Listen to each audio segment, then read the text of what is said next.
Si aprirà ufficialmente con l'anno nuovo, al termine della Santa Messa delle 18 del 1° gennaio, il cammino del Giubileo al Santo.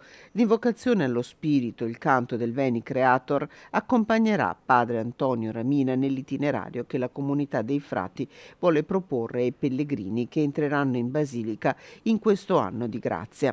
Accanto alle forme classiche della liturgia e del sacramento della riconciliazione, sono 10 le tappe dedicate ai pellegrini che partiranno dal cuore della Basilica, l'Arca del Santo. La prima tappa di questo pellegrinaggio in cui si potrà affidare proprio a Sant'Antonio ogni sogno, ogni desiderio, ogni preghiera che portiamo nel cuore, lì vicino la cappella della Madonna Mora, e proprio con le parole di Sant'Antonio possiamo affidarci alla Vergine Madre, alla cappella di San Giuseppe, e poi ci si potrà affidare alla parola di Dio. Questa è una tappa che è stata pensata proprio per valorizzare il tema dell'ascolto.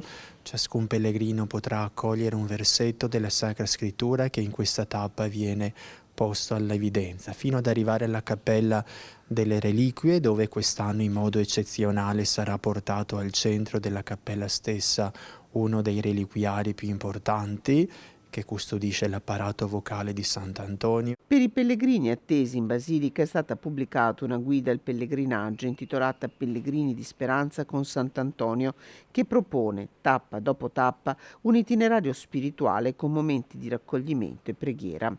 La guida è stata stampata in 7 lingue: italiano, inglese, francese, spagnolo, tedesco, portoghese e polacco, e sarà disponibile gratuitamente all'ingresso del santuario durante l'Anno Santo. Invitiamo tutti ad accogliere questo evento di grazia che credo ci aiuti a recuperare l'essenziale della nostra fede, cioè il senso della misericordia di Dio, che viene sempre incontro a noi donandoci in pienezza la sua benevolenza, e il senso della solidarietà tra di noi. Infatti ogni pellegrinaggio è davvero pellegrinaggio nella misura in cui viene concepito e vissuto nella condivisione con altri.